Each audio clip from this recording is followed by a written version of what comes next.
Hello everyone, welcome back to my YouTube channel. My name is Krishna Arora. आज के इस video में हम मुंशी प्रेमचंद जी की कहानी नमक का दारोगा देखेंगे। तो चलिए शुरू करते हैं। पंडित अलोपीदीन नगर के प्रसिद्ध व्यापारी थे।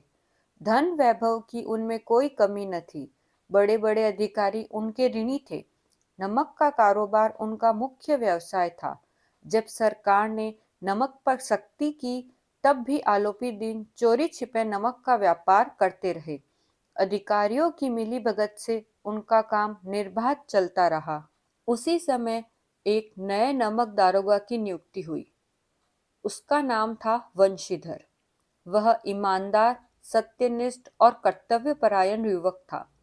उसके पिता ने उसे समझाया, बेटा, नौकरी में ईमानदारी निभाना, चाहे कितनी ही कठिनाई क्यों न आए।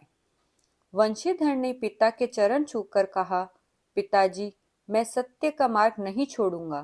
नगर में पहुंचते ही वंशीधर ने देखा कि नमक की तस्करी खुलेआम हो रही है।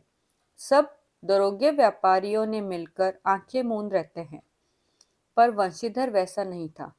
एक रात उसे सूचना मिली कि अलोपीदीन का नमक चोरी छिपे ले जाया जा रहा है। वंशीधर तुरंत वहां पहुंचा और नमक की पूरी खेप जब्त कर ली। साथ ही अलोपीदीन के आदमी पकड़ लिए। अगले दिन नगर में हड़कंप मच गया। सबको विश्वास था कि वंशीधर भी रिश्वत लेकर मामला दबा देगा, पर ऐसा नहीं हुआ। उसने मुकदमा दर्ज कर दिया। अलोपीदीन ने पहले रिश्वत का सहारा लिया। दरोगा जी, मामला रफा दफा कर दीजिए, आपको 1,000 रुपए मिलेंगे।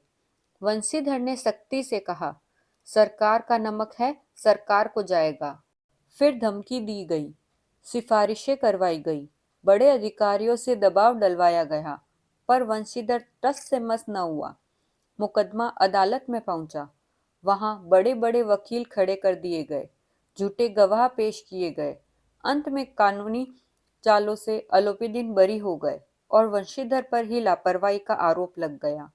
सरकारी अफसर नाराज हुए और वंशीधर को नौकरी से निकाल दिया गया। वंशीधर के पिता को यह सुनकर दुख हुआ, पर उन्होंने बेटे से कहा, बेटा, तुमने धर्म का पालन किया है, ईश्वर तुम्हारा भला करेगा। उधर अलोपीदीन घर लौटे, पर उनके मन में शांति नहीं थी। उन्हें बार बार वंशीधर की ईमानदारी याद आती रही। उन्होंने सोचा, ऐसा ईमानदार आदमी मैंने आज तक नहीं देखा, जिसे धन से भी न खरीदा जा सके। अगले ही दिन अलोपीदीन ने वंशीधर को बुलवाया और कहा, मैं अपने व्यापार के लिए ऐसे ही आदमी की तलाश में था। तुम मेरी नौकरी स्वीकार करो, मैं तुम्हें दरोगा से कहीं अधिक वेतन दूंगा। वंशीधर कुछ क्षण चुप रहा, फिर बोला, मैंने सरकारी नमक की रक्षा की थी, अब आपके व्यापार में भी ईमानदारी से काम करूंगा। अलोपीदीन ने मुस्कुराकर कहा, मुझे ऐसे ही आदमी की जरूरत है।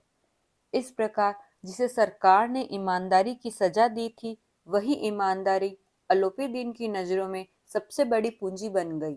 कहानी का संदेश, सच्चाई, ईमानदारी कभी व्यर्थ नहीं जाती। भ्रष्ट व्यवस्था में भी सत्य की ही जीत होती है। चरित्र धन से बड़ा होता है। तो ये तो हुई मुंशी प्रेमचंद जी की कहानी नमक का दारोगा। इसी तरह के और वीडियोस मेरे चैनल पर बनाए गए हैं, आप उन्हें वहां जाकर देख सकते हैं। Thank you for watching. Like, subscribe and share.